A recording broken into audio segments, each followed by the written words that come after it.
time it is. It is slow time. Slow 11. Slow 11, yes it is. So, we're happy to have you join us. We're at LEVAS, but you probably don't. If you have a LEVAS, grab your LEVAS. If you don't, you've got your cheat sheet compliment of Mr. Badgley over here. So, the first one we're going to look at today is number 165 called Higher Ground. This poem was written by a gentleman by the name of Johnson Oatman. He was an American, 1856, 1922. His father was a singer, an excellent singer according to the resources. And young Mr. Johnson liked sitting next to him and singing in church. Which is a great way for anybody to learn how to sing in church. It's fabulous. Yes. So he joined the Methodist Episcopal Church, and he was licensed to preach, and he served as the local preacher. He worked with his father in the mercantile business until his father's death, when he changed careers and sold insurance. So I guess insurance was a little bit more lucrative. He wrote more than 5,000 hymns. He's a very prolific writer. And if we have 4 verses here, how many? I know. That's a lot of verses. That's a lot of hymns. So anyway, the tune is called Higher Ground, and it was written by Charles Gabriel, good Midwestern guy, born on a farm in Iowa in 1856, same year as Mr. Oatman. Died in 1932.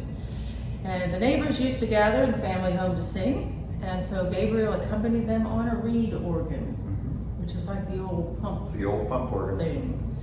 So he became a music teacher, moved to San Francisco. He became a Sunday school music director at Grace Methodist Church. Then he moved to Chicago and became a music editor for the Homer, Rhoda Heaver, Hope, and E.O. Excel Publishing Company. And he has published over 7,000 compositions. So we have a couple of very prolific folk here. They had no family, had no lives. Evidently, no just TV. Sat around and wrote hymns all the time. No TV, No Facebook. no internet, no Twitter. Okay, so let's do one. We're going to change it up. We're going to do 1, 3, and 4. Oh, okay. We've been doing 1, 2, and 4. I thought, or number 3. Or number 3, 1, 3, and 4. So 1, 3, and 4. Okay. Where do I start? You start and I'll follow.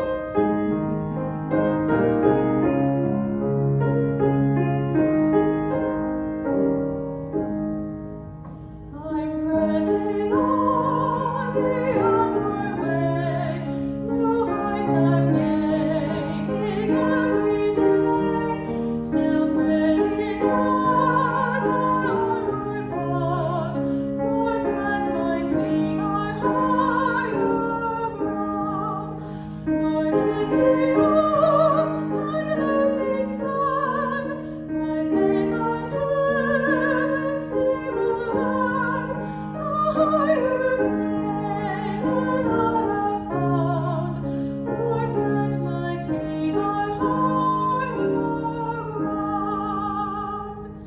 I want to live above the world, though Satan's darts at me are hurled, for faith has got a joyful sound, the song of saints on higher ground.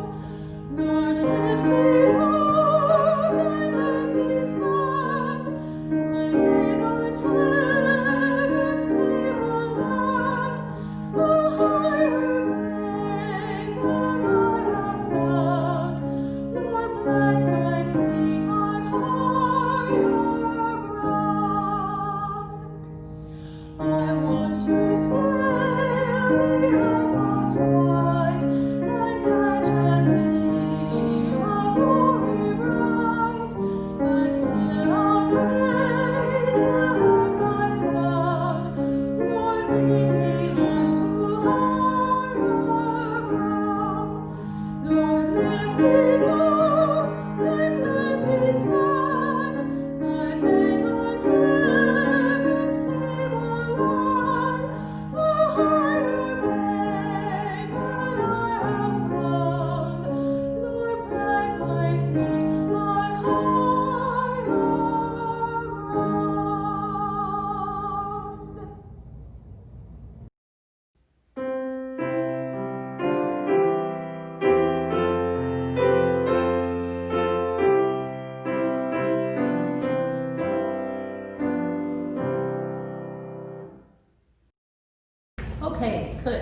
our second one is number 178, Sweet Hour Prayer. For those of you who are in the handbell choir, we did a handbell arrangement on this a while ago. Fairly recently. Yes.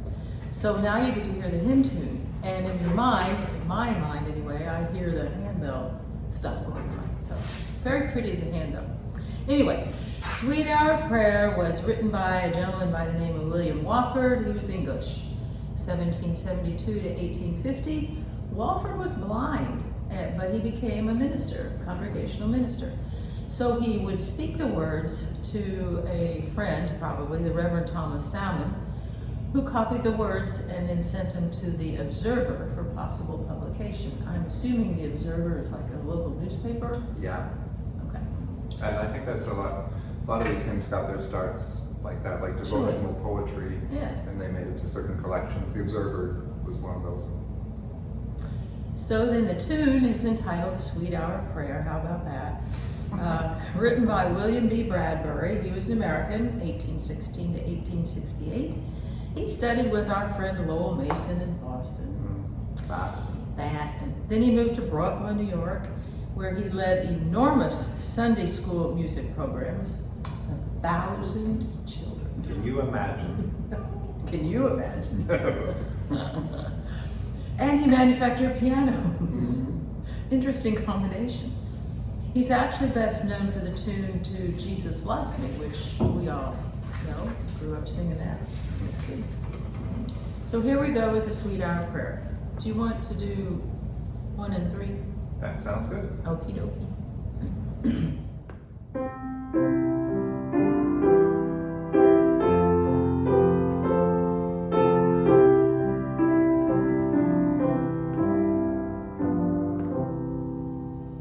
Sweet hour of prayer, sweet hour of prayer, that calls me from a world of care, and bids me at my Father's throne, make all my wants and wishes known.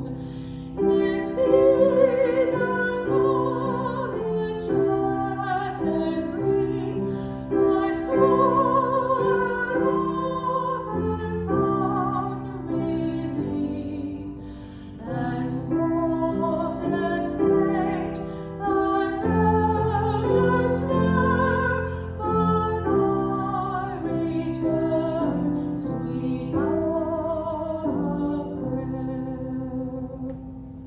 Sweet hour of prayer, sweet hour of prayer, may I thy consolation share, till from the crystal's lofty height I view my home and take my flight. This robe of flesh I'll drop and rise to seize the everlasting prize, and shout while passing through the air, farewell, farewell, sweet hour of prayer.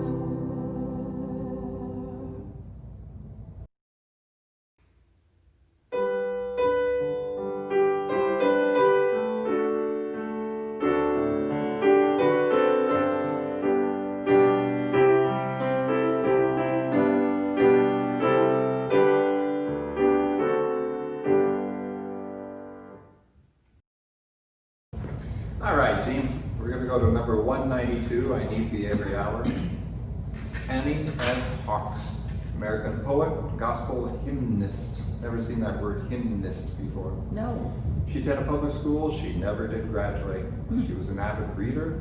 By the age of 14, she submitted poems to local newspapers.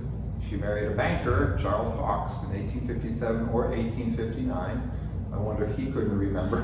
Yeah, When it went my anniversary, I don't know.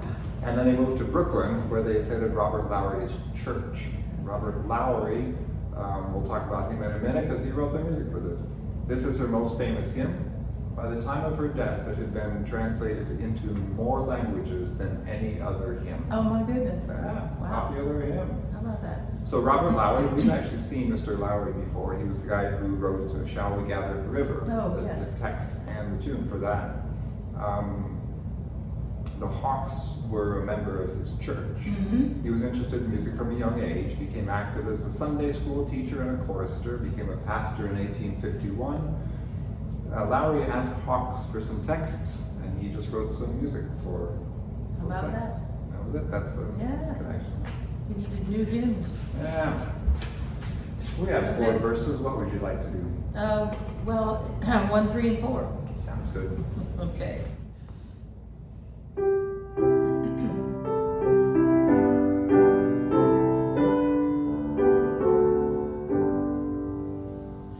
I need thee every hour, most gracious Lord.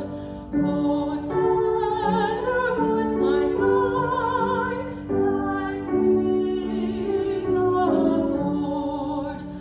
I need thee, every hour I need thee. Oh, blessed, oh my Savior, I come to thee. I need thee every hour, in joy or pain. Come quickly and abide, our life is in vain. I need thee, every hour I need thee. Oh, blessed, oh my Savior, I come to thee. I need thee every hour, teach me thy will, and thy promises in me fulfill. I need thee, every hour I need thee. Oh, bless me, oh my Savior, I come to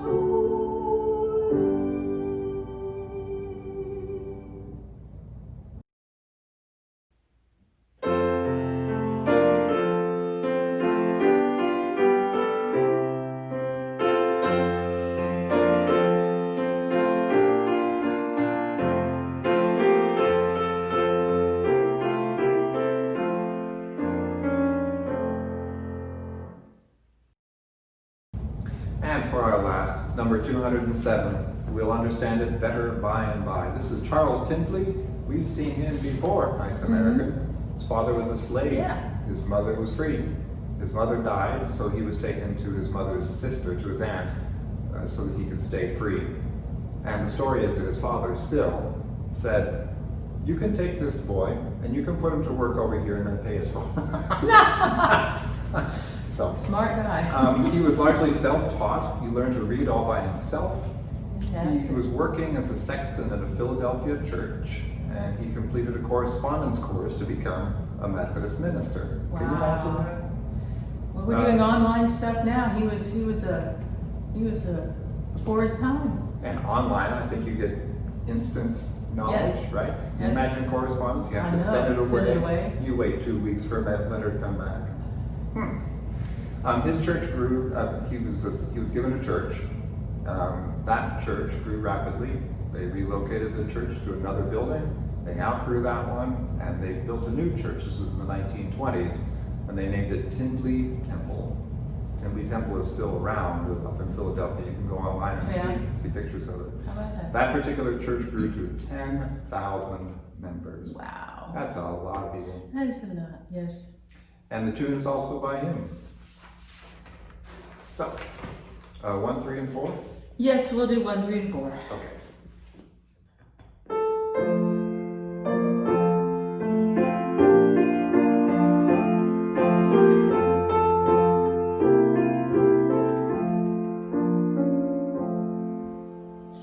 We are often tossed and driven on the restless sea of time. Summer skies and howling tempests oft succeed a bright sunshine. In the land of perfect day, when the mists have rolled away, we will understand it better by and by.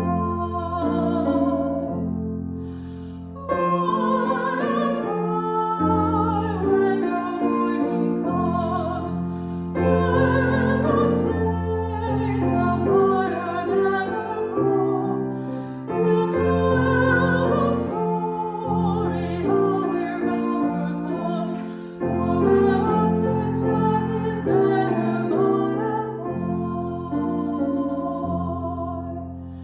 Trials dark on every hand, and we cannot understand all the way that God will lead us to that blessed promised land. But He guides us with His eye, and we'll follow till we die. We will understand it better by and by. By and by, when the morning comes, when the saints of God are gathered home, we'll tell the story how we've overcome, for we'll understand it better by and by. Temptations, hidden snares, often take us unawares, and our hearts are made to bleed for many a thoughtless word or deed. And we wonder why the test, when we try to do our best, but we'll understand it better by and by. By and by, when the morning comes, when the saints of God are gathered home, we'll tell the story how we've overcome, for we'll understand it better by and by.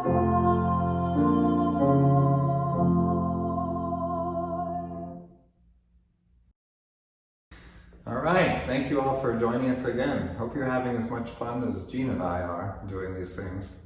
Yes, we're having a good time. How's this one start? Oh,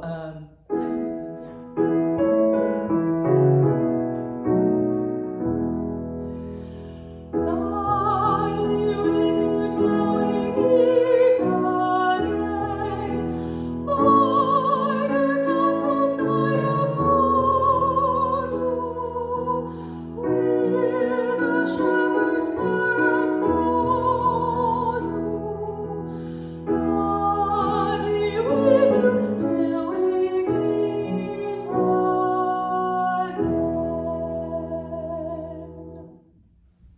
Peace.